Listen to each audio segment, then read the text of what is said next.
বিশেষ চাহিদা সম্পন্ন শিশু থেকে বৃদ্ধদের জন্য মানবিক নামে একটি প্রকল্প চালু করেছে রাজ্য সরকার। সামাজিক বিভিন্ন সুযোগ সুবিধা থেকে যাতে তারা বঞ্চিত না হন সেদিকেও খেয়াল রাখছে প্রশাসন। সম্প্রতি বর্ধমান সংস্কৃতি লোকমঞ্চে চালু হলো সহযোগিতা নামে নয়া কর্মসূচি। সারা দেশে প্রায় ৩% মানুষ বিশেষ চাহিদা সম্পন্ন। আমাদের রাজ্য তার ব্যতিক্রম নয়। কোনো উন্নয়ন ঘটাতে গেলে সমাজের ১০০% মানুষের কাছেই তার সুফল পৌঁছানো প্রয়োজন। তবে অধিকাংশ ক্ষেত্রেই দেখা যায় এই ৩% মানুষ পরিকল্পনার বাইরে থাকেন।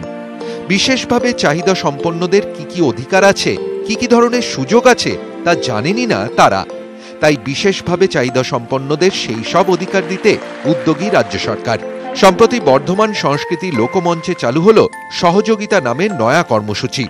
উদ্যোগ নামে নয়া কর্মসূচিতে বিশেষভাবে চাহিদা সম্পন্নদের জন্য বিভিন্ন কাজ করছে প্রশাসন। পূর্ব বর্ধমানের বিভিন্ন স্কুল বা হোমের বিশেষ চাহিদা সম্পন্ন ৪০০ জন শিশুকে চিহ্নিত করে এই প্রকল্পের আওতায় নিয়ে আসা হয়েছে। স্কুলে পড়ে না এমন বিশেষ চাহিদা সম্পন্ন শিশুদেরও চিহ্নিত করার কাজ চলছে। কোন কোন শিশুর কি ধরনের চিকিৎসার প্রয়োজন তা নির্ণয় করা হচ্ছে। শিশুদের জন্য নিখরচায় চিকিৎসার ব্যবস্থা হচ্ছে। বিশেষ চাহিদা সম্পন্ন ১৫ থেকে ৪০ বছর বয়সীদের জন্য বিশেষ ভোকেশনাল প্রশিক্ষণ দেবার উদ্যোগ নেওয়া হয়েছে। বিশেষ চাহিদা সম্পন্নদের প্রয়োজনীয় সরঞ্জামেরও ব্যবস্থা করছে প্রশাসন। বিশেষ চাহিদা সম্পন্নদের আর্থিক সহযোগিতাও করা হচ্ছে। যা আগে আমরা ডিসেবিলিটি দিতাম তার থেকে অনেক বেশি আমরা মানবিক এখন দিচ্ছি। আমরা চেষ্টা করব কি আমরা 100% যেন মানুষকে মানবিকের আওতায় আনতে পারি যারা যারা এলিজিবল। প্রশাসনের এই উদ্যোগে খুশি অভিভাবকরাও।